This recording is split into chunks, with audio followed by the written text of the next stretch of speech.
социальных сетях посты, под которыми попросил, чтобы вы оставляли свои вопросы для меня в случае, если какие-либо темы вас интересуют. Я постарался выбрать из данных вопросов более, наверное, совпадающие или животрепещущие, и на эту тему сегодня я постараюсь провести вебинар.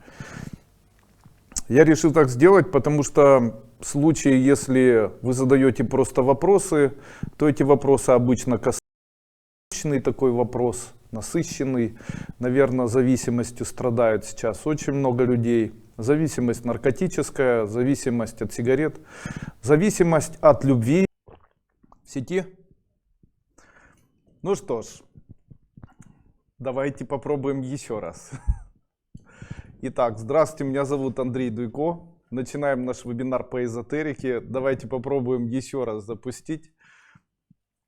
Итак, одна из самых основных проблем, которые есть в социуме, в котором мы проживаем, это, скорее всего, проблема зависимости. При этом это не просто проблема зависимости, когда у человека плохие привычки. Это могут быть зависимости от отношения другого человека. Это могут быть какие-то недостатки, от которых мы зависим. Это могут быть и плохие привычки. Мне бы, как эзотерику, хотелось бы дать рекомендации, а также советы, которые помогли бы вам самостоятельно, простым методом, используя данный метод, который я дам, могли бы убрать у себя вот такие зависимости.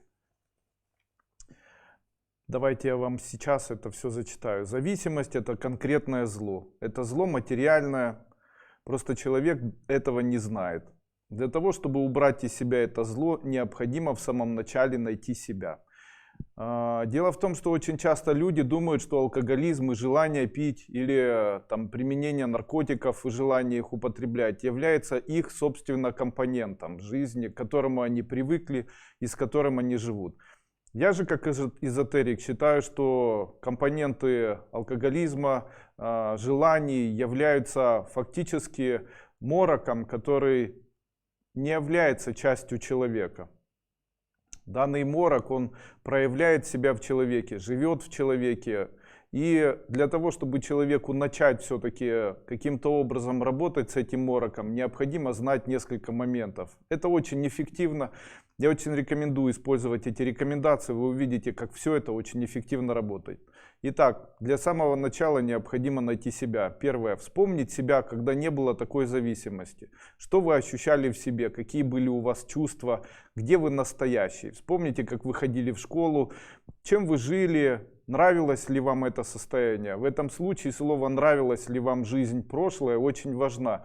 Так как в тот момент, когда человек говорит «мне нравится то, как сейчас я живу, будучи наркоманом или алкоголиком», фактически говорит о том, что морок полностью захватывает этого человека, как психически больного человека, болезнь или как онкологическая болезнь человека, и не дает этому человеку понимания того, кто же он на самом деле. Итак, в случае, если у вас появилось уже сейчас желание избавиться от алкогольной, наркотической зависимости, от морока, который вас беспокоит, необходимо вспомнить и ощутить тот момент, когда вы были совершенно свободным от этого человеком, и сказать себе, нравилось ли вам это состояние или нравилось ли вам это положение. Второе. Отделить эту зависимость, выделяя ее мысленно из себя и своего тела. Делать это необходимо каждый раз, когда появляется желание. Каким образом это необходимо выделять? Выделение этого своего рода существо, которое может вами восприниматься как воспоминание каких-либо негативных поступков, которые вы недавно или давно совершили, будучи в этом состоянии. Условно можно сказать так. Вы должны вспомнить какие-нибудь поступки или то, что вам не нравилось, когда вы принимаете наркотики или принимаете алкоголь. И сделать из этого воспоминания некое существо, которое вы должны видеть в своем воспоминании с открытыми глазами. Каждый раз, когда вы будете глядеть или смотреть мысленно на это существо, которое выделилось, старайтесь максимально его от себя отталкивать, посылать и ругать такое существо. Как только вы будете это вспоминать, так сразу у вас тут же будет происходить отпускание и нежелание употреблять алкоголь и наркотики. Без такого отделения от себя этого существа ничего происходить не будет. Никакие, конечно, существует ряд эзотерических практик, но данный метод один из самых лучших. Допустим, не можете забыть мужчину, вспомните, как вы жили без него и насколько вы были счастливы. Вспомните, какое горе он принес в тот момент, когда сказал, что больше с вами не будет общаться, жить и так далее. И после этого выделите из вот этого страдания его воспоминания этого человека, которого необходимо из этих воспоминаний сделать в виде существа. Каждый раз, когда вы будете вспоминать этого человека, вспоминайте его через вот такой шаблон, который вы выстроите в своем сознании. Максимально ругайте это существо и максимально от себя отталкивайте.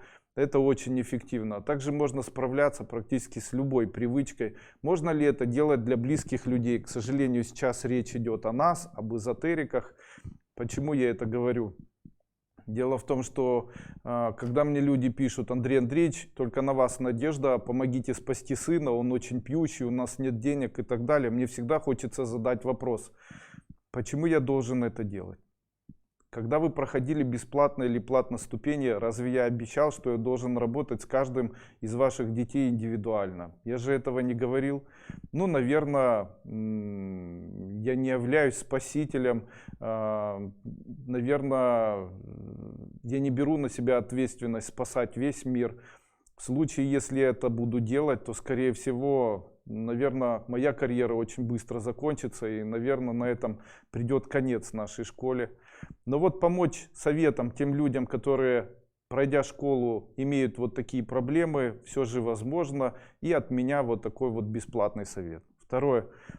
В четверг, я обычно уже рассказывал об обряде, это народный известный всем обряд. В четверг 4-го можно дать вечером перед самым засыпанием клятву, в которой можно сказать: все, с сегодняшнего дня я больше не употребляю алкоголь, или с сегодняшнего вечера я бросаю принимать сигареты, или я бросаю принимать наркотики и так далее. Это очень помогает, так как четверг является чистым четвергом. Из этого как бы выходит другой вопрос. Какие дни недели за что отвечают? Можно ли человеку каким-либо образом помочь с днями недели, объяснить ему, что необходимо делать, какую энергию имеют эти дни? Давайте я сегодня несколько слов об этом скажу. Почему четверг помогает? Потому что четверг чистый. Так как четверг имеет максимальную способность, или в это время максимально забирается из человека весь негатив. Такие дни, которые забирают из человека весь негатив, это четверг и вторник и суббота.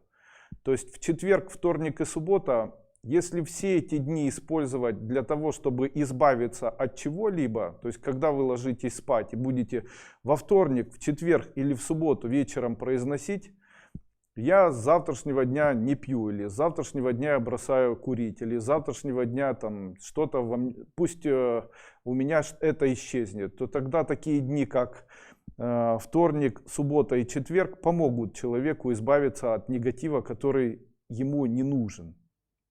А вот такие дни, как понедельник, среда и пятница, это дни, когда необходимо привлекать материальное благополучие. Вот смотрите, работать с долгами лучше в понедельник, вернее во вторник, в четверг и в субботу. А читать мантры для денег или ставить программы или начинать какой-либо бизнес лучше всего в понедельник, среду и в пятницу. Также в понедельник, среду и в пятницу это лучшие дни, когда можно выходить замуж или жениться. Воскресенье. Воскресенье не имеет ни отрицательной стороны, ни положительной стороны. То есть все равно в воскресенье это день покаяния. То есть в воскресенье, в случае, если человек будет лежать как можно больше, отдыхать как можно больше, то он будет заряжаться, а также ему будут прощать долги, будут прощать заболевания, он будет лучше себя чувствовать. Следующий вопрос. Существует ли метод помощи родным или себе, чтобы отдать деньги? Да, такой метод существует. Я об этом методе раньше говорил. Когда у человека появляется какая-нибудь проблема, данная проблема является для человека тупиком. Таким образом, можно условно сказать, что тупик — это лабиринт, в котором оказался человек и не может выйти. Можно ли помочь себе или помочь близкому, используя определенные эзотерические методы? Да, я считаю, что можно это сделать. Для этого необходимо представить, будто вы находитесь в лабиринте с крышей или с высокими стенами. Поставить дверь перед лабиринтом необходимо представлять с названием вашей проблемы. Допустим, вы говорите себе: представляю лабиринт плохой привычки, или представляю лабиринт нищеты, представляю лабиринт болезней, и пишите на двери: вход в лабиринт моей болезни. После чего открываете эту дверь, после чего входите в лабиринт и за 3 секунды выполняете следующую практику. Делаете вдох, вы в начале лабиринта, выдох, после этого вдох, вы уже пробежали до середины лабиринта. После этого 3. Вы уже дошли до самого конца лабиринта. После этого представили, будто видите выход из лабиринта, делаете вдох и выходите из лабиринта. Делать это необходимо вот такими вспышками. Здесь я вхожу, здесь я уже посередине, здесь я уже перед самым лабиринтом. Между вспышками можно думать о чем угодно.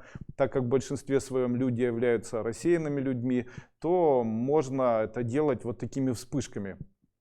Также в случае, если у вас есть близкий человек, который заблудился, в момент проведения обряда лабиринт вы можете представлять, будто данного человека вы держите за руку. Не забудьте вместе с ним выходить из этого лабиринта, а также закрывать этот лабиринт на ключ. Выходить можно из лабиринта, представляя перед собой все, что захотите. Это уже не имеет значения. Правда, хотел бы сказать, что после выхода из лабиринта я бы все-таки не рекомендовал очень долго мечтать о чем-либо. И не развивать тему мечтаний. То есть закончили, вышли из лабиринта, сделали вдох, на этом закончили. Далее, один из вопросов звучал так: Андрей Андреевич, почему у меня нет сил? Я всегда об этом рассказываю. Обычно силы человеку необходимы. Человеку необходимы силы только в том случае, если у него есть желание кому-либо отдать свою жизнь, кому-либо отдать свою любовь. Силы появляются, если есть страсть, а страсть появляется, если хочется кому-нибудь отдать любовь, быть полезным, востребованным. Поэтому очень часто я советую во время проведения своих вебинаров: обязательно пусть у вас существует идея жить ради детей, жить ради развития способностей, жить, чтобы стать знаменитым, жить, чтобы изменить социум, жить, чтобы стать богатым, жить, чтобы выздороветь и так далее. Вот такая идея обычно, она вдохновляет человека. Такую идею необходимо развивать. Жизнь без идеи — это жизнь, когда появляется отсутствие сил. Одна из женщин задала такой вопрос: Андрей Андреевич, скажите, какие самые лучшие дни для бракосочетания в этом году? Да, в этом году небольшое количество дней для бракосочетания. Это связано с тем, что год все-таки високосный, но они все же есть. Это уникальные дни. Если человек в эти дни женится или выйдет замуж, то никогда не разведется. Раз, их семья будет всегда очень крепкой, 2, и богатой, 3. Я постарался сегодня рассчитать все эти дни. На это мне потребовалось аж целых 2,5 часа. Хочу сегодня эти дни вам сказать. Итак, ноябрь, 15 число, январь, 13 числа и 24, декабрь, 14 числа, апрель, 22 числа, июль, 20 и 8 числа, июнь, 11, 24 и 30 числа, май, 18 числа, февраль, 4 числа. Следующий вопрос. Андрей Андреевич, подскажите, остановят ли распространение коронавируса? Скажите, что происходит в тот момент, когда в семье все начинают ругаться? Все начинают ругаться, обижаться и расходятся в разные комнаты. И после этого перестают друг с другом дружить. Начинают при встрече избегать возможность прикасаться друг к другу. И жизнь в семье становится невыносимой. Также один занимает позицию одного, другой другого. Одним словом, все в контрах. И в этот момент что может спасти семью? Как вы думаете? Давайте я немножечко опережу вас и скажу. Скорее всего, неприятность поможет этой семье между собой объединиться. Таким образом, как только в семье появляется неприятность или чья-то болезнь, или болезнь близкого человека, то все вокруг такой неприятности начинают собираться и начинают решать данную проблему, семейную проблему. То есть у кого-нибудь там возникают проблемы с деньгами, или возникают проблемы там с автомобилями, аварии, пожары и так далее. Для чего это делается? Это обычно происходит для того, чтобы объединить семью, которая без конца выясняет отношения и ссорится. К чему я это говорю? Я уже очень давно заметил, что в государстве, в котором вы проживаете вместе со мной, во время очень значимых всплесков, когда обычно большое количество людей начинает обсуждать идеи замены власти, или идеи неправильных поступков власти, или в момент того, когда появляется какой-либо закон, который люди как бы должны пропустить, или появляется какая-нибудь серьезная идея, такая, которая может вызвать резонанс среди людей, и которая не хотелось бы властью, чтобы людьми было замечено. Или когда происходит высвобождение информации, которая может быть компрометирующей высшие эшелоны власти. В этот момент эта информация, она может очень быстро распространяться и создавать критерий стресса в государстве, когда люди могут между собой объединяться, ссориться, одним словом создавать против власти, для власти стрессовую ситуацию. Власти ведь меньше, а народа больше. Именно поэтому в это время и происходят всплески неприятностей в этой стране. И это в каждой из этих стран. Я это уже давно заметил. Мне это, конечно, неприятно говорить. Все это подозрительно, все это бесчестно, это бесчеловечно. Это манипуляции государства, чтобы переключить внимание масс. Таким образом, ответил ли я на ваш вопрос, остановит ли распространение коронавируса? Мой ответ такой: вы не туда смотрите.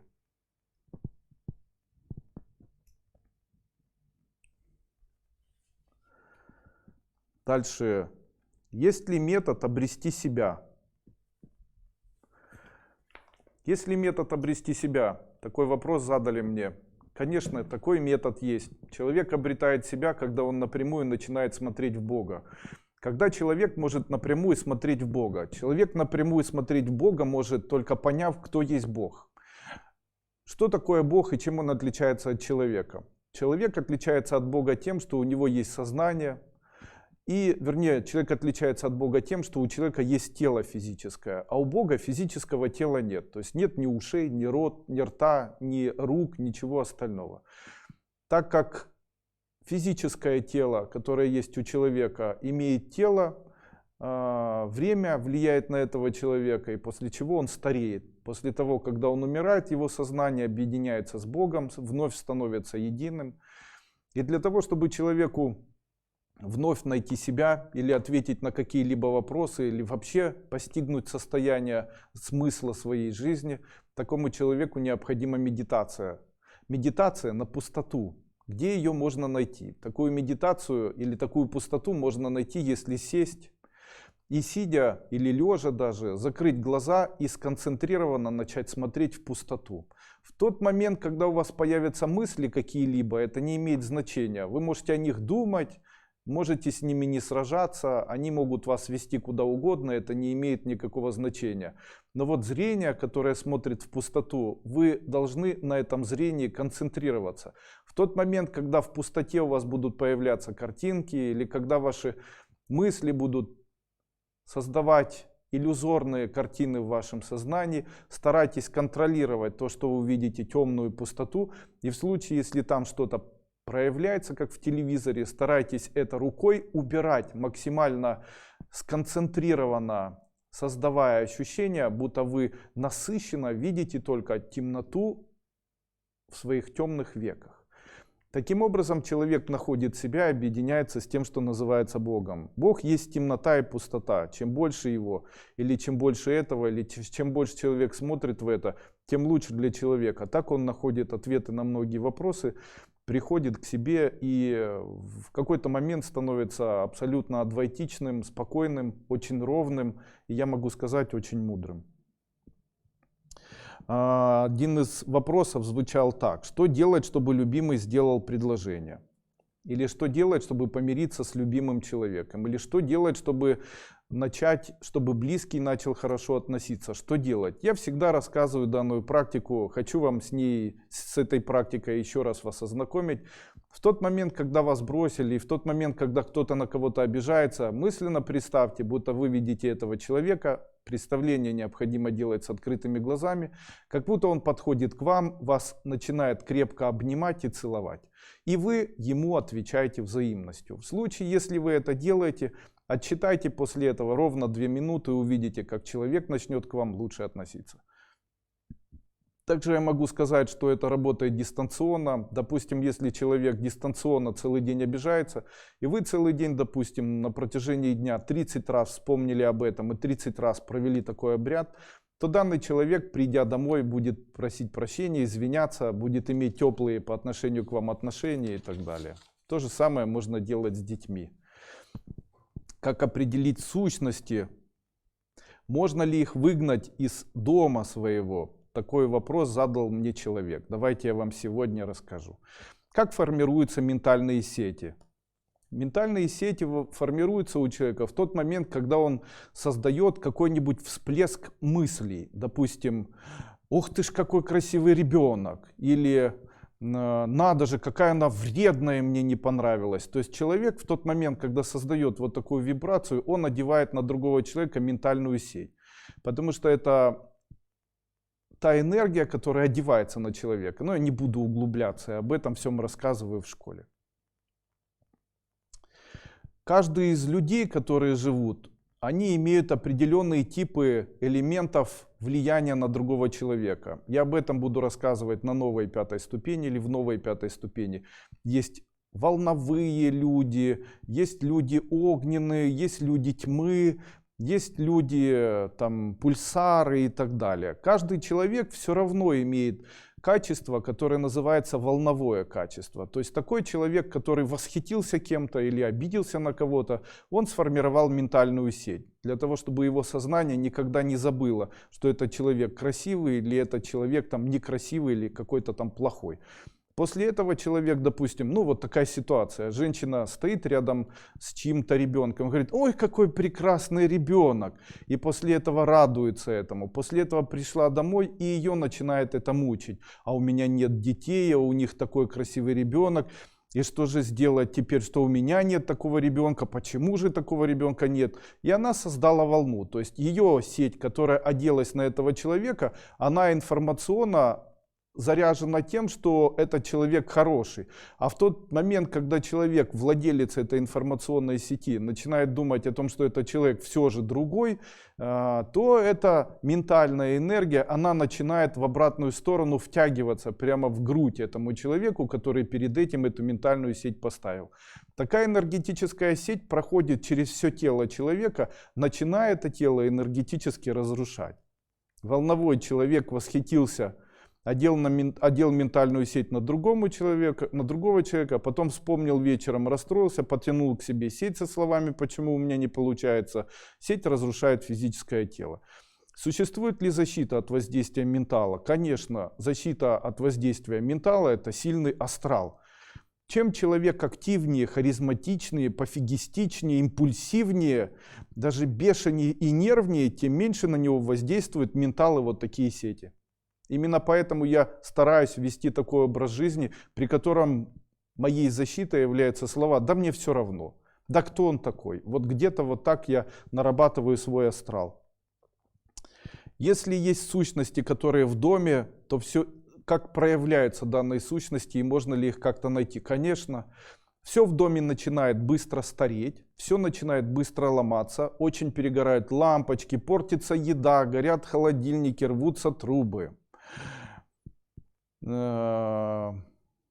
Рвется одежда, одежда очень быстро превращается в прах, коты, собаки, домашние животные начинают болеть, появляются непонятно откуда появляющиеся запахи, очень много пыли, ручки и двери, и пол все время становятся каким-то липким, вода очень быстро портится, еда очень быстро портится. Это говорит о том, что вы живете в одном помещении с астральными сущностями, которые мешают вам нормально существовать. Существует ли какой-нибудь быстрый, допустим, обряд, который может помочь всем людям, которые хотят избавиться от таких существ астральных, избавиться от этих существ? Да. В сущности выходят, если есть очень громкие звуки, это звуки каратал, там, такие чашечки, или можно стучать в какой-нибудь бубен, или шуметь очень сильно. Можно включить очень громкую музыку, такую, которая создает очень громкий шум, шумящую музыку. Также есть определенные мантры, разрушающие сущности. Это звук пхат, который разрушает и выгоняет сущности с хлопком в ладоши многократным. Также слог, который разрушает с глаз, это слог хум. И разрушающий слог порчу, это рам и тю. То есть делается так: рам, после этого тю, рам, тю. Также я хочу сказать, что в случае, если рядом с вами находятся постоянно астральные сущности или происходит на вас влияние какое-нибудь ментальное, то в этот момент человеку хочется очень сильно спать, так как увеличение астрального тела помогает человеку защититься, а именно возможность сна и помогает этому человеку увеличить свой астрал. Дальше. Как объединить неродных дочь и мужа? Такой вопрос задал мне кто-то во время вебинара. Итак, можно, я уже об этом сказал, для того, чтобы объединить мужа и дочку или дочь, для этого необходимо использовать вот такой обряд обниманий. То есть представлять, будто вы видите своего мужа и свою дочку, которые между собой обнимаются. При этом выполнять это необходимо на протяжении дня многократно. Сегодня я читал, как одна женщина написала: Андрей Андреевич, найдет ли моя дочь работу, обряд с солью не сработал. Я хочу вам сказать, обряд с солью, он не может сработать за один раз. Необходимо вот много раз провести его ежедневно, пока не найдет работу. Одна женщина написала: я провела обряд по замужеству, но это все не сработало. Это говорит о том, что их там очень много в этом семинаре про замужество. Это необходимо делать ежедневно, иначе вообще никогда замуж не выйдете. Таким образом, если все уже давно потеряно и шансов никаких, то необходимо переходить к обрядам, которые наверняка помогут. Там есть очень мощный метод, я его даю во второй обновленной ступени. Это метод объединения нелюбимых людей или метод объединения некровных родственников в один, как же это называется, родовой канал. Это объединение их кровью, то есть чтобы они были связаны с кровью. После этого все друг друга обожают. Для этого вам необходимо пройти вторую обновленную ступень и так далее. И уже не задавать эти вопросы. Что делать, если снятся умершие родственники? Итак, мои рекомендации по вопросу, что делать, если снятся умершие родственники. Первое. Необходимо вынести из квартиры вещь, которой покойник был очень привязан и которая ему безумно нравилась. Также второе. Нужно накормить покойника. Каким образом? Сделать костер, сказать: я призываю тебя, и бросать в костер пищу, которую больше всего любил покойник, проговаривая: это все для тебя, можешь брать и съедать. В конце концов сказать: покойся с миром, развернуться через левую сторону, и когда вы будете идти домой, если вы это будете делать где-то, то ни в коем случае не смотрите никому в глаза, не смотрите через левое плечо назад, не оборачивайтесь назад, если кто-то зовет, не смотрите в окна и зеркала. Также, придя домой, обязательно до того момента, пока вы не зайдете домой, ни с кем не разговаривайте. Просто смотрите вниз, идите вперед, быстро заходите домой и после этого ведите абсолютно нормальный образ жизни. Ни в коем случае нельзя смотреть в зеркало, так как это приведет к ухудшению состояния дел. Муж все время под присмотром мамы. Что необходимо сделать, если муж все время под присмотром мамы? Я рекомендую использовать такой метод. Делайте маме подарки. Эти подарки называются прасад. Когда вы будете, заставьте мужа, чтобы он вместе с вами приходил к маме, и в тот момент, когда вы будете приходить в гости, делайте ей подарок какой-нибудь, произнося мысленно про себя слова: «Я тебе этот подарок, а ты взамен мне отдай своего сына». И в тот момент, когда она дает вам, говорите «спасибо». То есть она говорит там: «Спасибо тебе за это», вы мысленно произносите все и говорите «хорошо». Можно сказать «принимаю», или можно сказать «ну да будет так» и так далее. Это называется откуп. Таким образом вы откупаете этого ребенка, который является энергетическим должником своей мамы, у этой мамы. Я могу сказать, что не будет великолепной жизни у ребенка, которого постоянно опекает мама. Рано или поздно у этого ребенка начнут появляться проблемы. Почему?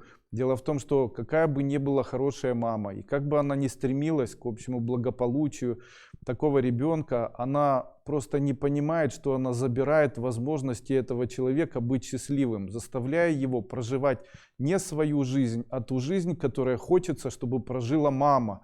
Таким образом, ребенок такой вырастает, и когда он состарится и станет старым, то его найдут тяжелейшие болезни. У него не будет хорошего бизнеса у такого человека. Такой человек никогда не будет счастлив в семье.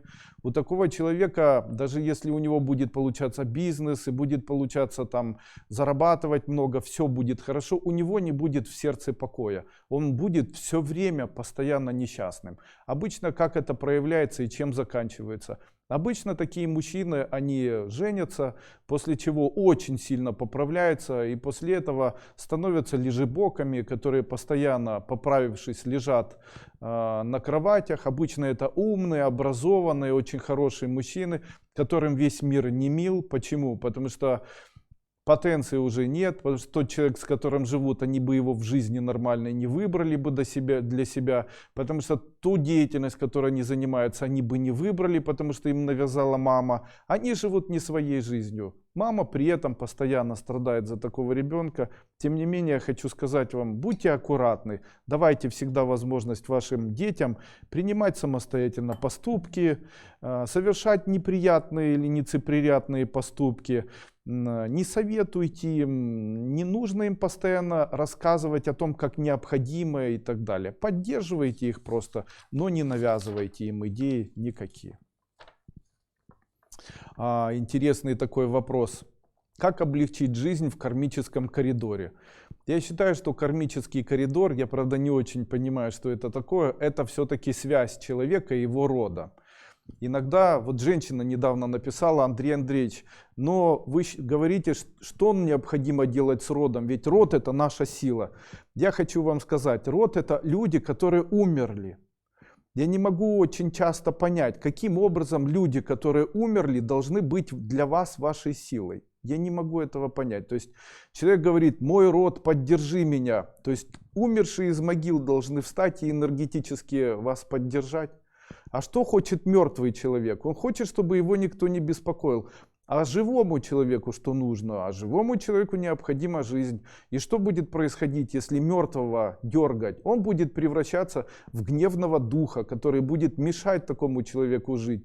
Я могу вам сказать, есть ряд эзотерических практик, не эзотерических, а психологических, райховских, юнговских, хеллингеровских и так далее, где говорится там сейчас очень популярно, уже очень давно мусолится эта тема, о помощи рода, о призыве рода и так далее. Я вам могу сказать, что это... Все работает, Жень?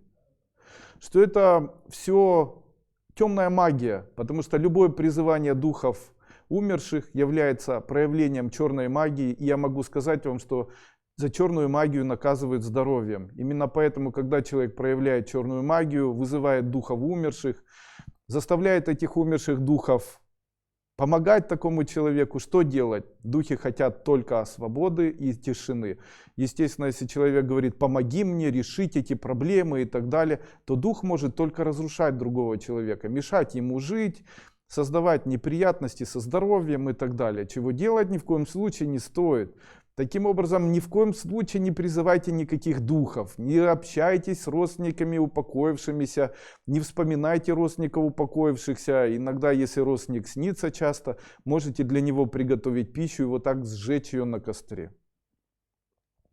Карма. Карма является процессом, причем тут Хеллингер с расстановками. Я считаю, что не стоит даже ковыряться в прошлом, потому что это уже исчезнувшая информация. Допустим, если ребенка сбила машина по поводу того, что папа не досмотрел, то как бы вы ни изменяли отношение папы к этому ребенку, и как бы вы ни меняли это, все воспоминания, ребенок все равно не встанет там с инвалидного кресла или с него не снимут быстрее гипс. Именно поэтому любое ковыряние в прошлом не дают человеку изменения в настоящем. Кто бы что ни говорил, я считаю это малоэффективным и чрезвычайно вредными эзотерическими методами, которые повсеместно советуют эзотерики. Ну, я ни при чем.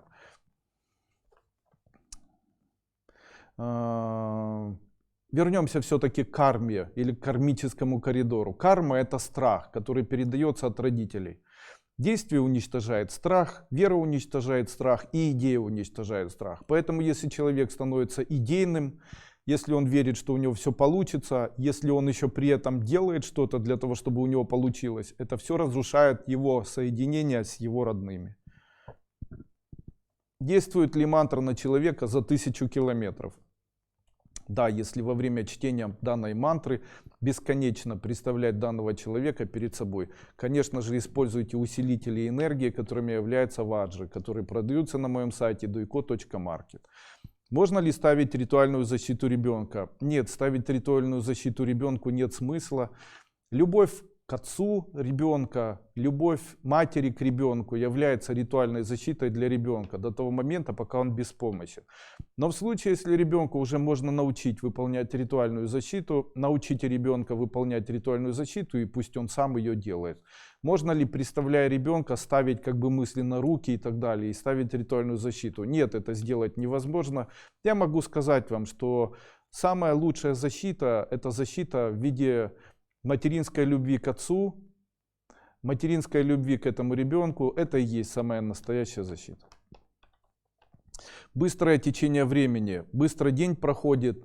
Очень хороший вопрос был, Андрей Андреевич. Мне так кажется, что быстро день проходит. Есть хорошие слова. Труден день до вечера, если делать нечего. Поэтому, если у человека есть идея, или он очень стремится там что-то сделать, у него много работы, то день проходит незаметно. Тем не менее, я могу сказать вам, что это, скорее всего, влияние энергии и времени на этого человека. Или, возможно, человек попал в каплю времени. Такое тоже бывает. Или в калачакра-тантру времени, или ее проявление, капли калачакра-тантры. В случае, если капля попала в человека или находится рядом, то человек в этот момент начинает вспоминать прошлое, а также очень быстро стареет. Как выйти из этого положения? Необходимо не находиться дома, а необходимо идти куда-нибудь, где есть большое количество столбов. Это лес или это какие-нибудь изваяния из столбов. Очень молодеет человек, если он находится среди бамбуковых поростков или среди в бамбуковых аллеях прямо в середине и так далее.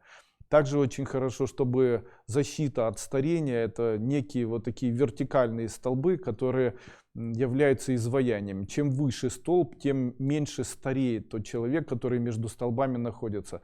Именно поэтому древние, зная это, строили амфитеатры из столбов огромных. Ну и знали все-таки, что столбы являются элементами, которые препятствуют старению.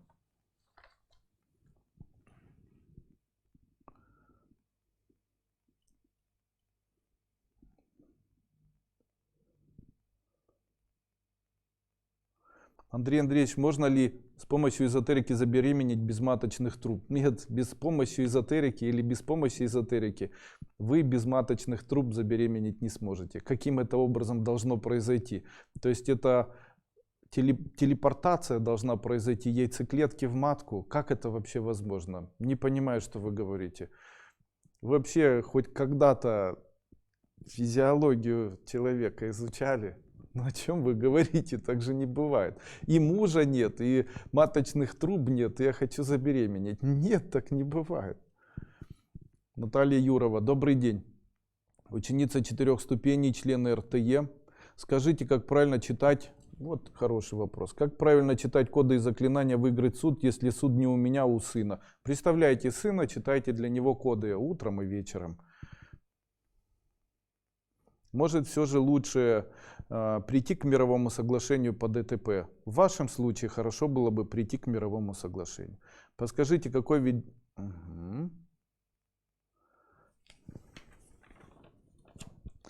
Обвинение. Вот написал целую страницу, сейчас я это все прочитаю. Хоть я и не являюсь поклонником обвинений, как вы заметили, тем не менее, хотелось бы сегодня сказать о пирамиде обмана у людей. Как она проявляется и каким образом это происходит. Я все понимаю. Когда у человека бедность, когда у человека не получается, он хочет каким-то образом умудриться обмануть кого-то. Обмануть на копеечку, на рубль, сказать, что он, допустим, заработал и помимо заработка поставить наценку там, на товар какой-нибудь или на услугу. Таких примеров очень много. Вы, наверное, понимаете, о чем я говорю. У меня была женщина, которая написала: моя сестра купила билеты для нас, а когда мы приехали, оказалось, что она купила за те деньги, которые мы дали, и себе с дочерью билеты, и нам с дочкой билеты. Андрей Андреевич, меня душит жаба, я не знаю, как с этим справиться, зачем она так со мной поступила и так далее. Это все называется пирамида обманов у людей. То есть люди обманывают, они хотят обманывать, они стремятся для тому, чтобы обманывать. К чему это приводит? Это обвесил на рынке, там, обманул человека там, в деньгах, там, не доплатил, не додал, захамылил, не отдал, замылил глаза и так далее. Забрал на своей работе что-то. Ну вот такими моментами являются там, купили мои семинары в складчину. То есть что это сделало? Я эти семинары записывал, их после этого украли в складчину. После этого на них заработали все кто угодно, только не я, продукт был мой. И после этого там человек там, покупает эти семинары в складчину. Ну а получается, дуйко пусть идет нафиг. Да? То есть я не имею права зарабатывать на том продукте, который я записываю. Я это все понимаю. Так человек, не изменяясь, становится... вот смотрите, если все общество хамылем друг друга обманывает, что я вижу очень давно, то такое общество в большинстве своем, поднимаясь в пирамиде исполнительной власти, не меняется. И тот человек, который находится вот в этом обществе, в руководящей власти, у него будет какое качество? Давайте я об этом качестве сегодня скажу. Конечно же, такой человек и будет обязательно обманывать людей. А скажите, вам приятно, когда вас обманывали?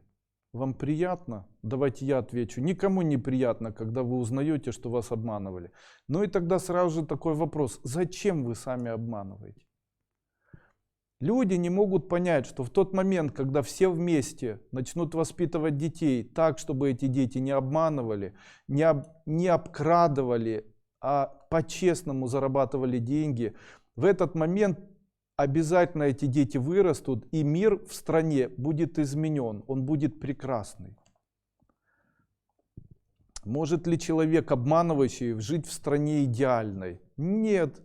Сначала человек как студент обманывал, потом он обманывал как ребенок, потом он вырос, начал обманывать, там, стал руководителем, потом он стал президентом страны. И, естественно, это все построено на обмане. То есть люди, которые обманывают сегодня, они обманывают по-мелкому. Они обвешивают на рынке, не додают деньги, едут бесплатно в трамвае и считают это нормальным процессом. Вы представляете, мы вырастили огромный социум людей обманывающих. Обманывают жен, предают идеи. Знаете, это там, у меня есть ученики, которые обманули меня. Это все очень некрасиво. Мне сейчас делали ремонт в доме. Те люди, которые делали ремонт в доме, обманывали, понимаете. И я вот на это все смотрю и думаю, ну зачем же так делать? Ведь вот очень часто говорят, если не обманывать, ничего не заработаешь. Вот перед вами сидит человек, который заработал, никого не обманывая. Никогда никому. Договаривался с человеком, человек говорит, мне надо там, за сколько мы с тобой договоримся, чтобы ты сделал свою работу? За 25 рублей, да. Закончилось все, я ему даю 25 рублей. Почему? Потому что договор дороже денег. Даже если плохо сделал, я ему эти деньги отдам. У меня была такая ситуация, когда-то сделали в магазине очень большом подвесной потолок. Я приехал в этот магазин, а подвесной потолок упал. И после этого тот человек, который сделал этот подвесной потолок, зашел ко мне в кабинет, и я говорю: ты видел, подвесной потолок упал, но ты его сделал. Вот тебе деньги за твою работу, можешь их забирать. Он сначала начал возмущаться. Да я не виноват, в этом виноват не я, в этом виноват и кто-то, там ветер, воздух и так далее. Переделывать ничего не буду, это работа. Значит, там неправильный материал, неправильные люди, неправильный мед, неправильные пчелы и так далее. Я говорю: я же тебе ничего не говорю. Раз все неправильно, ну что же делать? Вот тебе полный расчет, ты можешь уходить. После этого он говорит: ну я доремонтирую, я все сделаю, все будет нормально. Я говорю: у меня на ремонт денег уже нет. Он говорит: я все сделаю бесплатно. И после этого они сделали через 2 дня бесплатно. Но я знаю, что произошло бы все по-другому. Если бы я ему сказал: я не хочу с тобой рассчитаться, то и заплатил бы ему половину, так бы он и отпадал, этот потолок, в очередной раз, и в очередной раз, и в очередной раз, и в очередной раз. У меня такой совет. Может быть, для того, чтобы изменить мироустройство, может быть, для того, чтобы изменить социум, необходимо внедрять в воспитании своих собственных детей идеологию правдивости, идеологию того, что необходимо зарабатывать деньги не на обмане, идеологию того, что можно быть честным, и что честность — это не зло и не порок. Честность — это не быть лохом. Честность — это не делать лохов из людей. Честность — это все идеальность, понимаете? У вас нет денег на эзотерику, как я обычно говорю. Человек говорит: я скачала в складчину и так далее. Вот смотрите, если посмотреть на сегодняшний день мои вебинары, вы найдете огромное количество эзотерических практик. Есть магия денег, она выложена в YouTube, на моем канале совершенно бесплатно. Есть там очень много обрядов, от меня советов, очень много этого всего. То есть, возможно, весь материал, который вы получите в платных вебинарах или в платных инфопродуктах, которые я создан, он в небольшом количестве рассыпан просто в разных видео, которых очень много. Но человек говорит: о, это надо искать, а я бы хотела так, чтобы все было, но у меня нет денег. Как бы мне так сделать? И после этого начинается: а я куплю в складчину. А я хочу вам сказать: нет, если нет денег, тебе придется работать или вам придется работать. Поэтому нужно перешерстить ту информацию, которая есть на моем канале. А там около 1200 видео. Посмотреть вебинары, выбрать для себя в начале бесплатную эзотерику, посмотреть первую бесплатную ступень и так далее. И после этого уже куда-то двигаться. Почему? Потому что бесплатное даст возможности, а потом будут деньги и на платную. То есть если вам не дается на платное, то тогда начните с бесплатного. А так человек говорит: я в складчину хотела побыстрее. Ну зачем? Почему я об этом говорю? Друзья мои, не начинайте с воровства, пожалуйста. Дело в том, что эта жизнь никогда не изменится, если ее начинать с воровства. Ну нельзя начать заниматься эзотерикой, начиная с воровства. Понимаете? Это как же вы должны себя чувствовать, если вы воруете у своего учителя?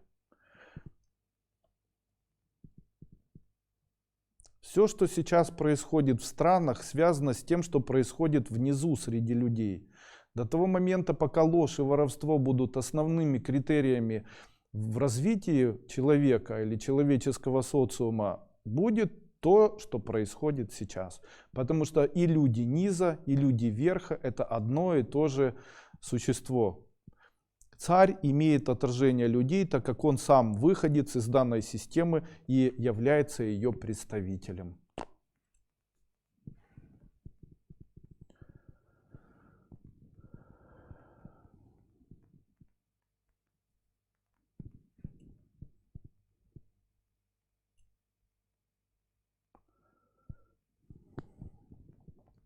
Вы сказали: скажите, как скоро дочка найдет работу. Я готов вам сказать, только пусть сейчас те 500 человек, которые здесь находятся, напишут слово: нам интересно узнать, как скоро дочка устроится на работу. Если они напишут это слово, я вам это скажу. Даже скажу дату. Если взрослые дети, женщины 35 и 40 лет, живут с родителями, потому что квартиры их отдельно, отделены квартиры еще нету, но личная жизнь у обоих не клеится, обе замужем, это тоже может влиять. Каждая семья должна жить отдельно. Когда-то я это сказал одному мужчине, он сказал: мы живем с родителями, я стараюсь, я ему говорю, рано или поздно вы будете несчастными и с родителями, и между собой, и обязательно разойдетесь и так далее. Он мне говорит: нет, я не верю, мы все друг к другу хорошо относимся. Несколько месяцев назад я с ним общался, как дела? Он говорит: я уже третью жену поменял.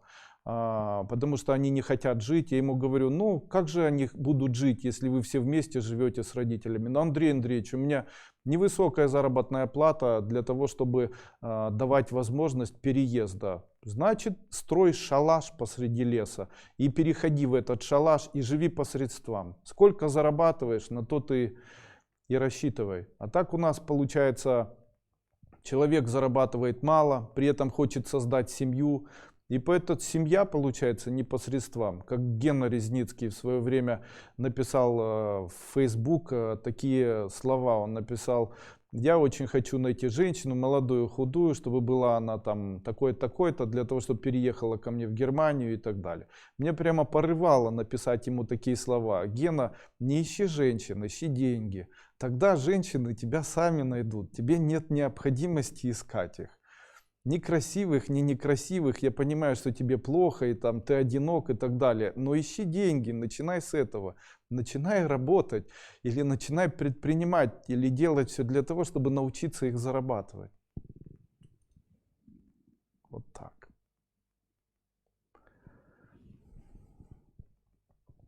Сегодня с 24 по 25 красное новолуние. Какие лучше делать практики для счастья и процветания семьи? Мир устроен по принципу того, что к Луне, как ни странно, ночью начинают лететь духи, которые не переродились на Земле. Они становятся голодными, их какая-то вибрация тянет на Луну. Почитайте книги Гурджиева, который утверждал, Блаватская, которые утверждали, что в сторону Луны двигаются мертвые духи.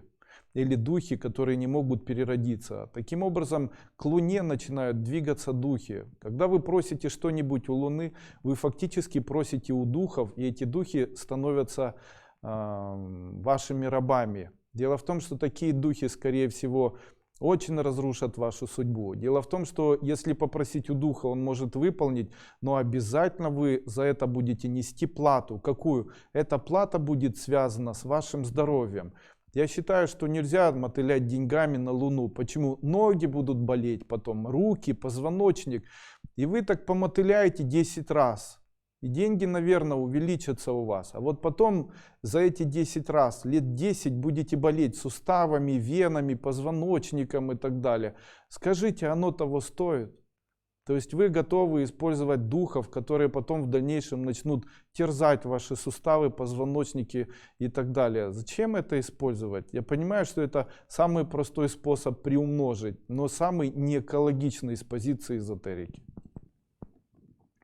Андрей Андреевич, как усилить подключение к школе, кроме наших мантр с вами и подключение к школе мантр, ученица школы? Подключение к школе усилить невозможно. Для того, чтобы усилить подключение к школе, необходимо что-то делать для школы. Вот если бы вы взяли мою первую ступень, ее каждый день бы размещали у себя в социальных сетях и дарили бы ее людям, тем самым бы вы усилили подключение или усилили бы действие нашей школы. Там некоторые ребята мне пишут: Андрей Андреевич, давайте я для вас буду что-то делать, читать мантры, проводить эзотерические обряды и там что как-то вам помогать. Представьте себе спортсмена, уже об этом рассказывал. Представьте себе спортсмена, который спринтер и который должен пробежать на Олимпийских играх 2 километра. Он всю жизнь свою сознательную каждый день бегает. То есть в день он пробегает там 10 километров. И после этого находится человек, который прямо на Олимпийских играх говорит: послушай, давай я тебе помогу. И после этого чем? Ну я буду так же, как ты, дышать. Или я буду так же, как ты, бежать. Или я тебя подтолкну, когда ты будешь бежать. Догоню и подтолкну там в какой-то момент. Скажите, его помощь будет нужна или нет? Ну конечно же нет. Для того, чтобы помогать мне, необходимо бежать вместе со мной уже быстро. А то, что там ученики школы говорят, давайте я вам помогу, давайте я уже бегу, но ты смотришь, а человек лежит, он не бежит. Ну как же мне может помочь лежащий человек, если я бегу на дистанцию?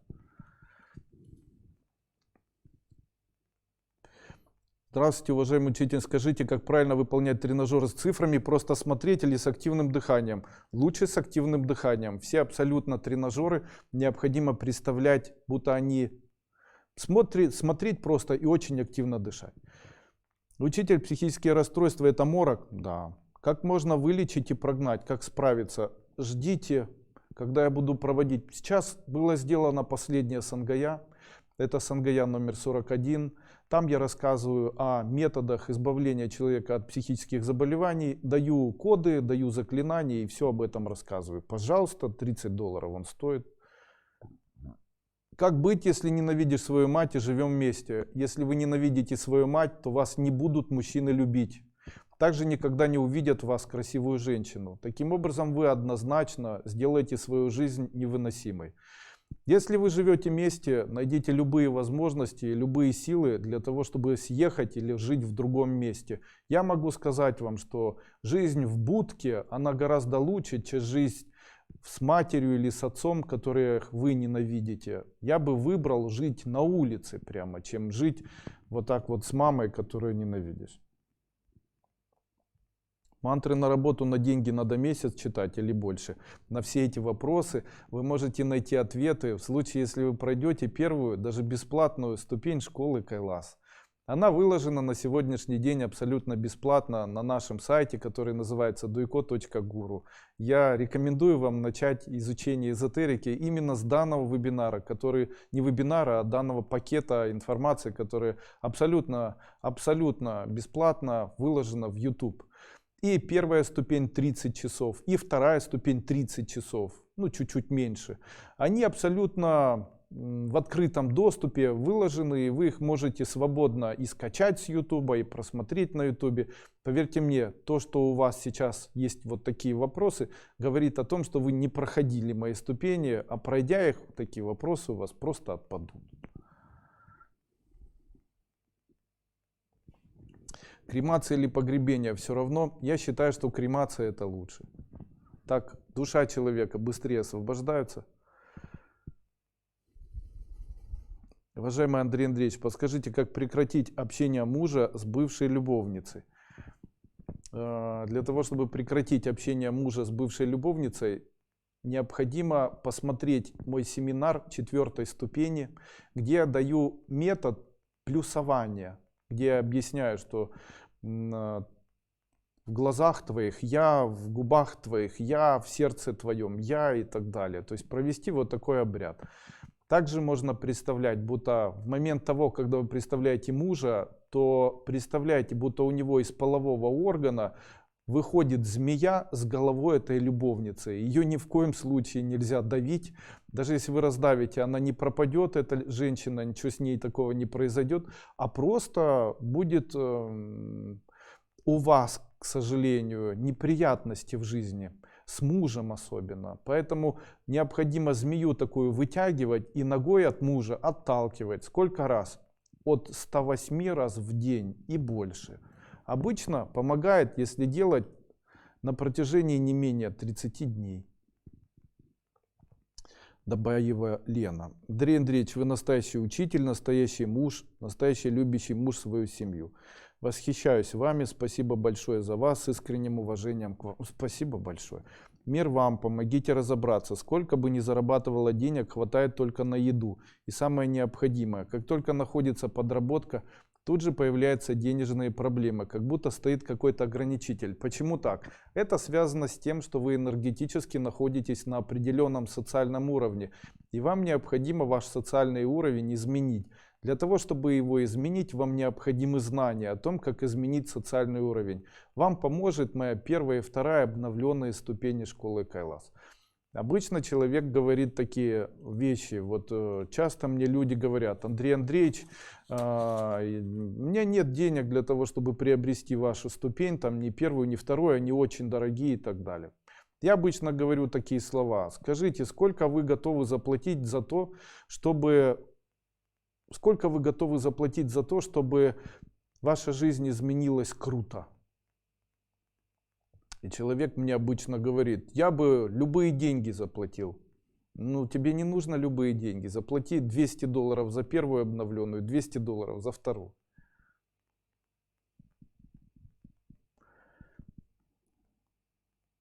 Человек говорит, я хочу жизнь изменить свою, дайте мне информацию. Она уже есть. Это первая и вторая обновленная ступени, третья обновленная ступень. Там все это есть, можно это все изменить. Я объясняю абсолютно все. Почему не происходит влияние там, кодов, шумов на человека, почему не получается ничего? Дело в том, что есть такое понятие, как аморфный человек. Аморфный человек – это человек без чувств. Аморфный человек – это человек без идей. Человек должен жить так, чтобы утром проснуться, и у него были идеи, и были желания, чтобы вас трусило, так хотелось что-то делать. Обычно это появляется, если живешь ради чего-то. Очень много ответов я даю на вопросы в своих ступенях. Их очень много даю. Конечно, когда человек говорит, я в складчину купила, теперь я читаю коды. Ну и зачем вы их читаете? Складчину купила, и не так сильно со мной это работает. Конечно, и не будет сильно работать. Покупайте у меня, покупайте на моем сайте. Кстати, сегодня я хочу сказать вот о чем. Уже подходит к концу наш сегодняшний вебинар, и мне бы хотелось сказать вот что. В моем сайте duyko.guru есть партнерская программа, где мы все вместе на протяжении 10 лет занимались тем, что зарабатывали деньги на моей партнерской программе и на моих инфопродуктах. Сегодня я официально объявляю о том, что на протяжении этого месяца до 28 числа следующего месяца партнерская программа будет работать, после чего закроется. Именно поэтому, если вы до сих пор вкладываете деньги в партнерскую программу и так далее, то вы можете плавно ее сворачивать. Сейчас у нас январь, да? Сейчас у нас 23 февраля, 23 января. Ну и давайте так, до 29 февраля мы закроем партнерскую программу.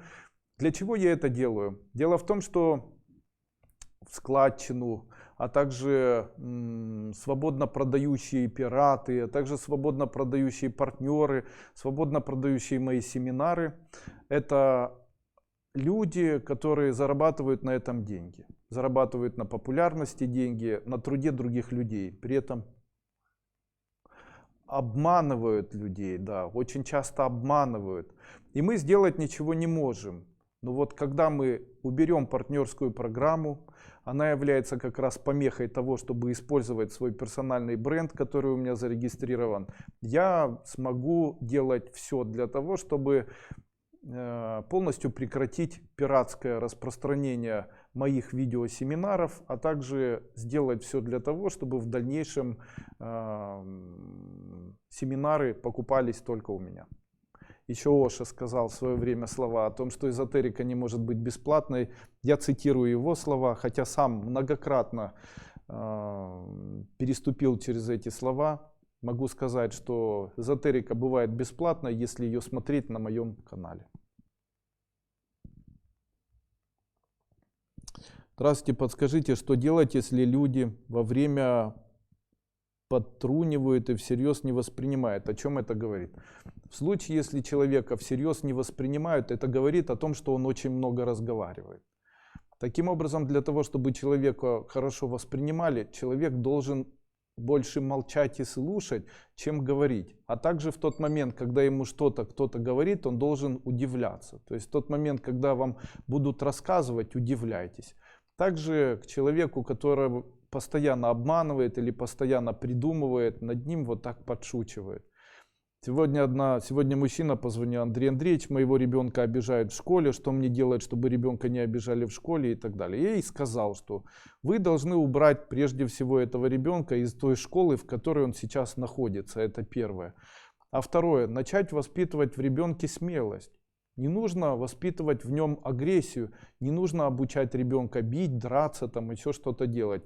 Но нужно воспитывать в ребенке смелость. Смело смотреть в глаза, смело говорить нет, смело не идти за всеми, смело защищать себя.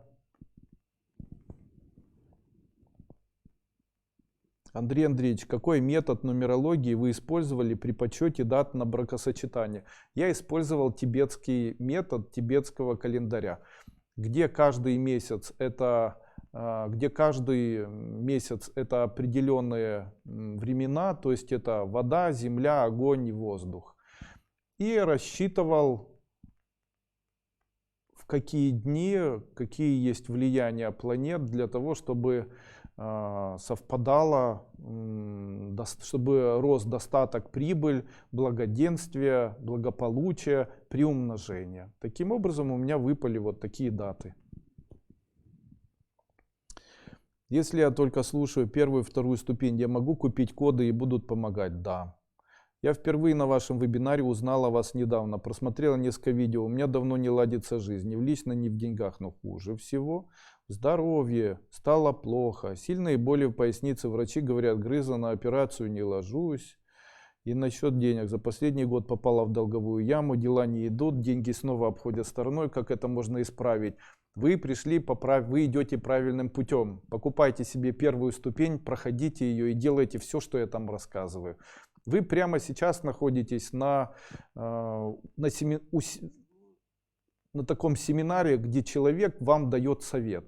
Вот я еще раз хочу сказать, человек говорит, у меня очень плохо. И я говорю, что бы вы заплатили человеку, который для вас это все изменит? Человек говорит, да я на все готова, чтобы только моя жизнь была хорошая. Так вот, все готово не нужно. Купите просто первую ступень, пройдите ее и выполняйте все, что я там рекомендую. Жизнь ваша изменится.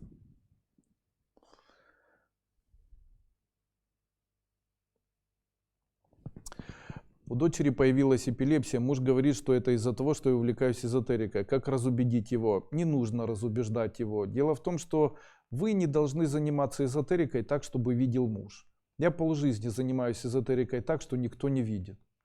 Настолько к этому привык, что это является частью моей жизни. Про себя мантры читал полжизни, там шептал что-то с четками и так далее. Занимался медитациями. Могу сказать, что эзотерика это тайная наука. В чем плюс эзотериков, таких как я, и в чем минус обычных людей? Плюс эзотериков заключается в том, что они ищут код везения. Такие люди, как я, обычно они очень успешные, очень удачливые, у них все в жизни получается. Настоящий эзотерик – это тот человек, который имеет ключ к абсолютному везению. Ему везет в бизнесе, ему везет в делах, везет в семье, везет в выборе партнера, везет со здоровьем. То есть к чему мы идем? На самом деле работа эзотерика или работа над тем, чтобы становиться или узнавать тайны о мироздании и о работе вот этих тонких энергий, заключается в том, чтобы человек знал и применял методы, которые делают его более везучим, чем всех остальных людей. Есть очень много людей, которые мне пишут: Андрей Андреевич, вы не правы, и вы правы, и так не зарабатывают, и так зарабатывают. Я обычно, знаете, улыбаюсь и произношу такие слова. Хорошо, хорошо, вы-то сами счастливы. Вы-то сами счастливы. Вот у меня была такая ситуация когда-то, я был за границей в горах. И очень полный человек, он шел рядом со мной, он очень богатый человек, его звали Борис. Мы подошли к человеку, который вокруг горы полз. И этот человек сел, говорит: можете мне дать сигарету на английском языке? Ему Борис дал сигареты. Он говорит: ой, ты такой весь грязный, что давно ползешь? Он говорит: очень давно ползу. Он говорит: но... ты бедный. Он говорит: я очень бедный, у меня вообще ничего нет, жена умерла, и я вот ползаю вокруг горы. И после этого этот Боря у него спрашивает: а что ж тогда так радуешься? Ну типа пошутил. А он говорит: потому что я счастливый.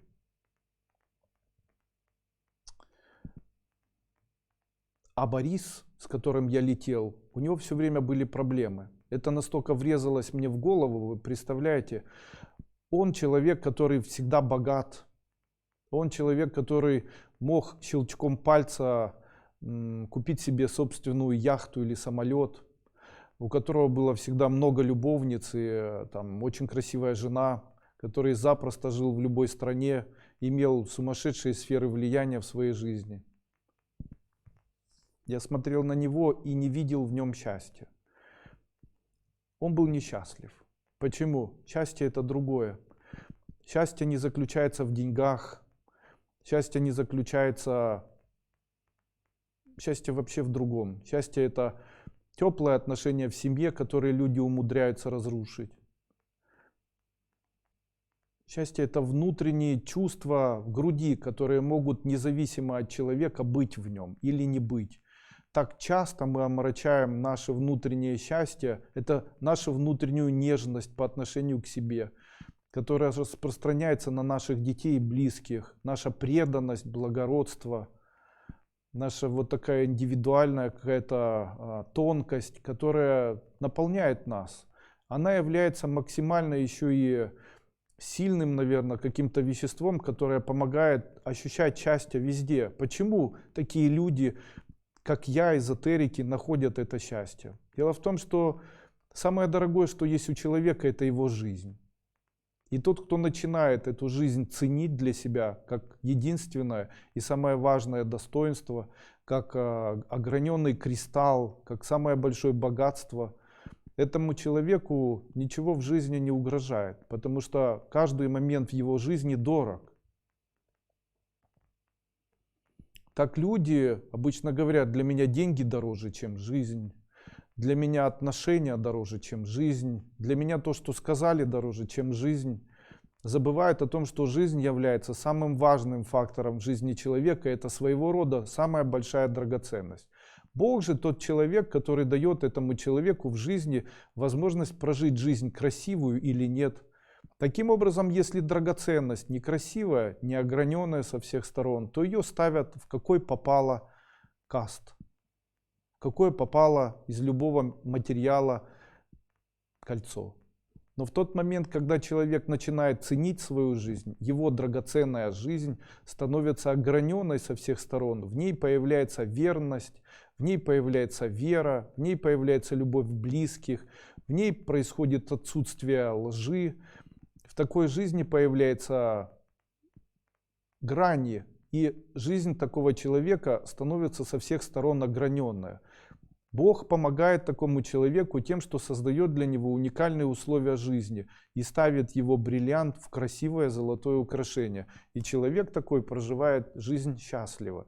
Я теперь уже, спустя годы, точно понимаю, что это один из самых важных эзотерических секретов. Ценить свою жизнь, понимать, что жизнь — это то, что дороже денег, дороже отношений, дороже телефонов, дороже автомобилей, дороже всего. И жизнь близких.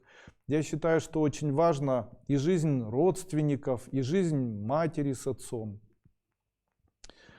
Это страшно, когда человек говорит: я ненавижу свою мать. Это страшно, когда люди говорят: я ради денег все что угодно сделаю. Это страшно, когда люди говорят, что я буду изменять женщине, с которой я живу, хотя точно на 100% понимает, что эта женщина сидит в 4 углах, старается максимально поднимать детей. Это что такое с людьми происходит, что люди становятся такими желчными, такими жестокими, обижают этих бедных женщин, с которыми они живут, постоянно кого-то ищут. После этого бросают этих женщин. Ведь они на самом деле, женщины, не вырастают. Они как были девочками, так и остаются до самой старости. Единственное, что женщина ожидает от мужчины, это возможность того, чтобы он ей восхищался, потому что она как цветок рождена для того, чтобы все видели этот цветок, нюхали и им восхищались. Единственные слова, которые она от него ждет, это: какая ты прекрасная, какая ты красивая и так далее. Конечно, мне сердце не болит из-за животных, которых бросают. У меня сердце болит из-за того, что мужчины предают тех женщин, которые были всегда им как собаки верны. Понимаете? Это некрасиво, подло и очень жестоко. И после этого считают, что это нормальный процесс вещей, что это нормальная жизнь для человека, что почему после этого говорят, почему в моей жизни не получается быть счастливым человеком, где бы я ни работал, нигде не получается, потому что в душе только предательство. Потому что в душе предательство, потому что ложь повсеместна, потому что человек не ценит свою жизнь. Потому что дети не продолжение тебя, и в них можно видеть себя как отражение себя, а дети это помеха, ну и так далее. Конечно, в том мире, в котором мы живем, знаете, где даже эзотерику, где даже у своего собственного учителя люди воруют, знаете, конечно же, я понимаю уровень нашего восприятия мира, уровень той жизни, в которой мы проживаем, естественно, уровень тех людей, которые живут сейчас. Ну и я не могу сказать, что это плохо или хорошо. Мир развивается, идет все своим путем. Все хорошо, все великолепно.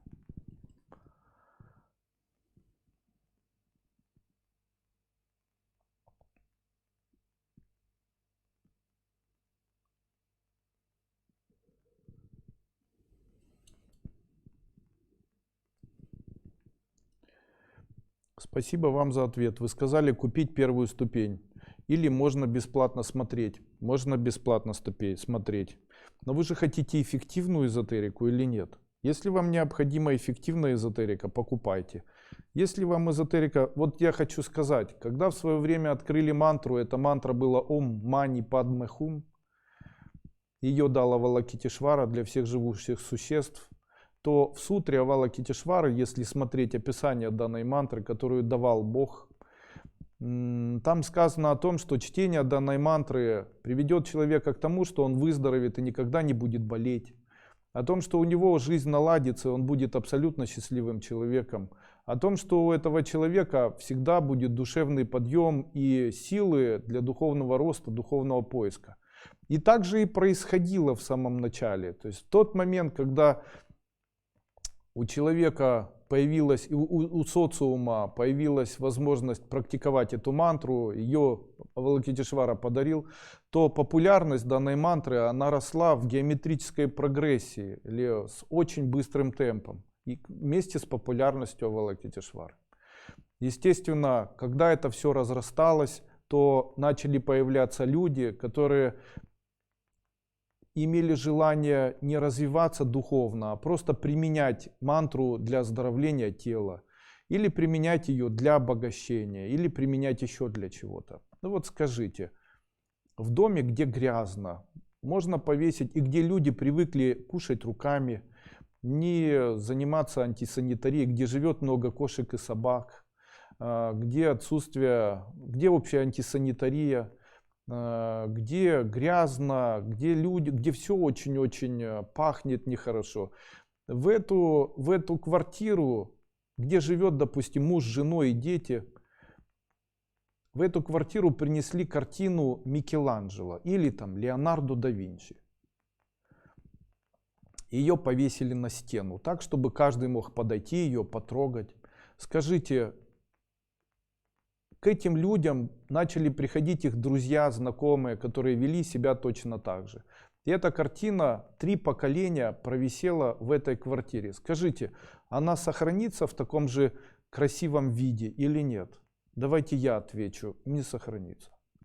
А почему не сохранится? Потому что отношение такое, потому что наплевательское отношение к красоте, наплевательское непонимание того, что это красивое полотно, приведет к тому, что ее поцарапают, порисуют на ней, возможно, будут трогать ее и вытирать ею там нос, возможно, вырежут из нее какую-то полоску и сделают из этих полосок портки, или там кто-нибудь отрежет кусок, чтобы сделать ремень в дальнейшем. Ну и там всевозможные идеи можно придумать, что же сделают с этой картиной.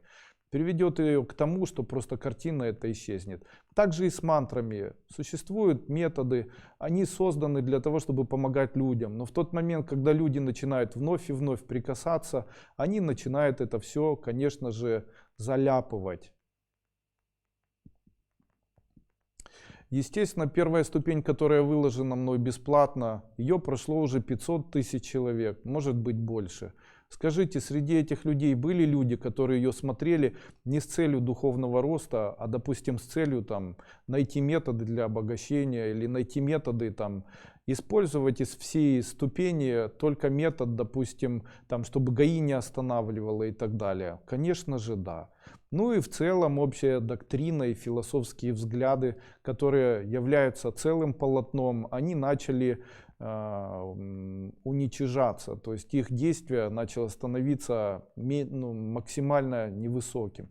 Конечно же, тот человек, который стремится к эффективной отдаче, стремится к эффективной эзотерике, ему необходимо брать эффективное. А то, что выложено бесплатно, конечно же, является эффективным, но уже не настолько, чтобы быть центростремительно изменяющим человеку его судьбу.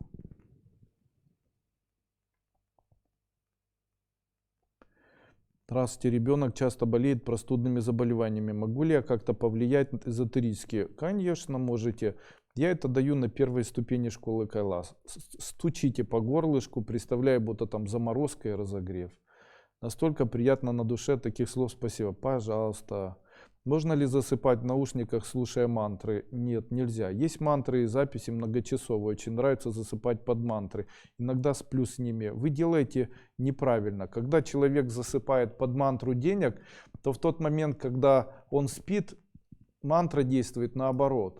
То есть, когда мантра денег действует на человека, который не спит, оно будет привлекать деньги. А когда он будет спать, то оно будет выкачивать из него деньги. Так мантры для здоровья, они могут дать здоровье. Если человек спит, забрать здоровье. То есть, они действуют наоборот.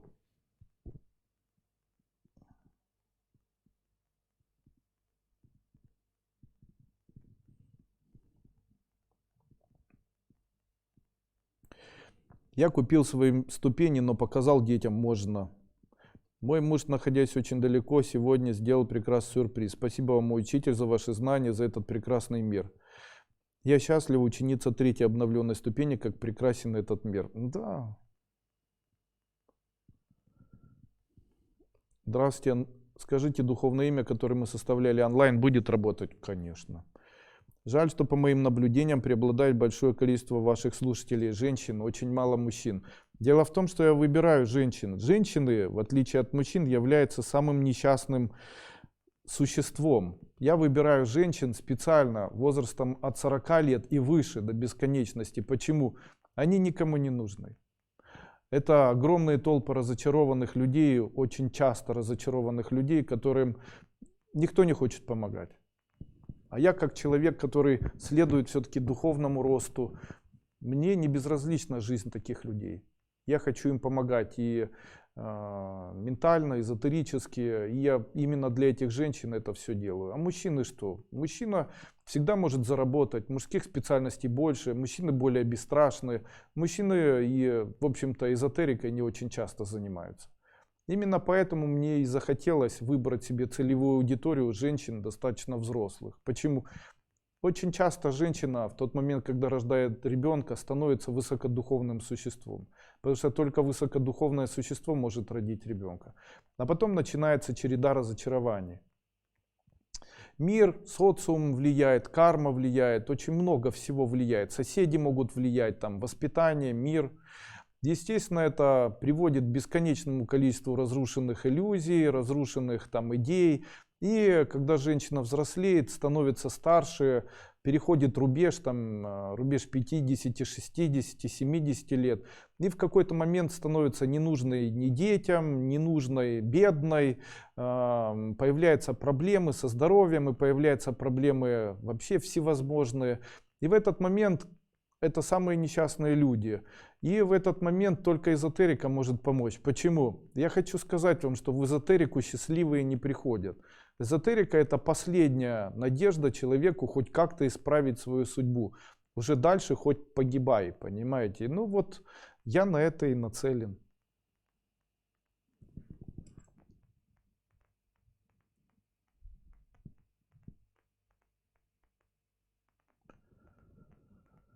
Вы говорите, что эзотерику нельзя обокрасть. Кто это сделает, то дорого заплатит за это. Возможно ли воздействовать на ЖКХ поставщиков газа, электричества. Эти посредники крадут наши деньги и пользуются ими.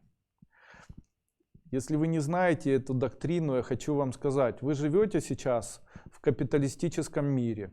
Давайте я напомню вам, что такое капитализм. Капитализм – это эксплуатация трудового пролетариата. Те люди, которые не понимают этого или не принимают этого, ошибаются. Только эксплуатируя трудовой пролетариат, человек может становиться богатым. Те люди, которые стали богатыми, они хотят безопасности. Что такое безопасность? Безопасность – это еще одно слово, которое в буржуазном мире используется. Данное слово называется демократия. Демократия – это вседозволенность, если за ним идет следующее слово, которое называется буржуазией. Таким образом, люди, которые живут в буржуазно-демократическом обществе, должны понимать, что живут они в стране, где буржуазия, то бишь люди, которые эксплуатируют трудовой пролетариат, наживаясь на этом, фактически имеют возможность делать все, что они захотят, демократично. И за это их страна будет оберегать, потому что все законы, которые есть или будут в этой стране, будут приниматься для этого. Мне хочется, наверное, оппонировать и сказать: Андрей Андреевич, а как же буржуазное общество Америки или там Германии и так далее? Не забывайте, что оппонентом в этих обществах является бесчисленное количество профсоюзов, объединений людей, чего в нашем обществе развивающегося капитализма демократического отсутствует. Таким образом, демократический капитализм, в нем должна быть противодействующая сила, которая называется профсоюзы. Их должно быть очень много для того, чтобы они могли сдерживать желания капиталистов. В наших странах такого желания никто не сдерживает, и мы видим в большинстве своем произвол. О каких я странах говорю? Я говорю о Палестине, я не говорю о странах бывшего Советского Союза, в них мы живем припеваючи. Янтарные бусы помогают от болезни щитовидной железы, да. Янтарные четки помогают эзотерику увеличивать психическую энергию и находить себя. Я поклонник янтарных четок. Я пенсионер, чем бы заняться, чтобы доход был? Шейте. Детей воспитывайте, откройте детский сад. У меня такой вопрос, можете не совсем. Я живу в частном доме, и сейчас в зиму все грызуны с полей мышь перешли в дом. Как освободиться от них, есть ли какие-то способы от них избавиться эзотерически? Да, нужно споймать мышку, взять в руку ее и после этого представить, будто она светится ярко светящимся, как лампочка, и вы через рот должны этот свет забрать себе в рот и проглотить слюну. При этом после этого выпустить мышку и сказать: забирай всех и уходи. После этого мышей не будет. Но вы же этого не сделаете, правильно? А есть такие сейчас аппараты, их покупают электрические, ставятся в розетку, они создают какой-то шум, и мышей нет после этого.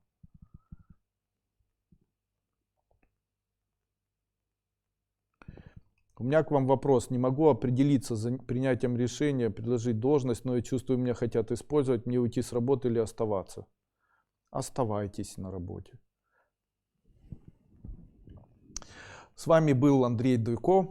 Я рад, что я надеюсь, вам понравился этот вебинар. Давайте еще раз все темы сегодняшние я прочитаю. Итак, сегодня я рассказывал о зависимости, а также эзотерических практиках убирания зависимости. Также я объяснил, каким образом дни недели и на что они влияют. Также я рассказал о методе, который может помочь родным и себе, чтобы отдать деньги. Объяснил, почему у человека нет сил и нет желания жить. Также сказал о том, как все-таки мир устроен и почему все-таки жизнь необходимо ставить на первое место. Дальше рассказал о том, как можно определить сущности и как это можно выгнать из своего дома. Также дал 2 кода. 3 кода — это Пхат, Хум и Рам Тю, которые могут помочь человеку убрать вот такие сущности. Также объяснил, остановится ли распространение коронавируса на территории наших стран. Объяснил или дал метод, как обрести себя. Рассказал, что сделать, чтобы любимый сделал предложение. Рассказал о том, как объединить неродных дочь и мужа. Что сделать, если снятся умершие родственники? Что сделать, если муж все время под присмотром мамы, и как вести себя жене? Как облегчить жизнь в кармическом коридоре? Можно ли ставить ритуальную защиту ребенку? Действуют ли мантры на человека за 1000 километров? Быстрое течение времени и что это? Также обвинил всех людей, которые воруют, в том, что именно из-за их воровства и обмана мы живем сейчас в таком плохом и нищем социальном строе, товарищи. С вами был Андрей Дуйко. До свидания. Если вам понравилось данное видео, вы можете после окончания видео поставить свои лайки. Также не забудьте подписаться на мой YouTube канал и в дальнейшем получать уведомления о появлении новых видео. Также вы можете посмотреть видео, которые есть в моем канале, и распространить данное видео, а также то видео, в котором вы сейчас присутствуете, и оставить свой комментарий или свой антикомментарий на то, что происходит, или на то, что вы услышали в момент проведения данного видео. Если вам понравилось данное видео, то вы можете распространить данное видео в своих социальных сетях.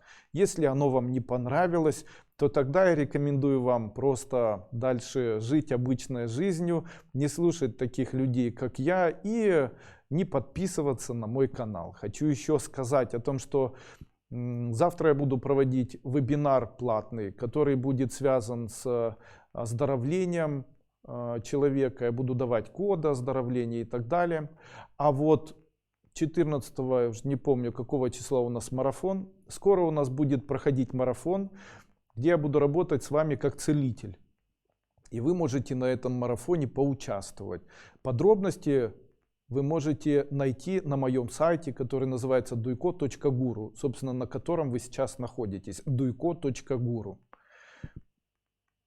Также хочу сказать о том, что сайт duiko.market с атрибутами эзотерическими, где вы можете найти палочки Дуйко, символы Дуйко, книги Дуйко, обновил свой интерфейс, и сейчас он стал более функционально удобным. Вы можете перейти на него и выбрать для себя тот товар, который вам необходим. Также еще раз хочу сказать о том, что улучшить свое здоровье вместе с Андреем Дуйко вы сможете, перейдя на мой сайт aduiko.com, где вы можете подобрать и применить для себя препараты компании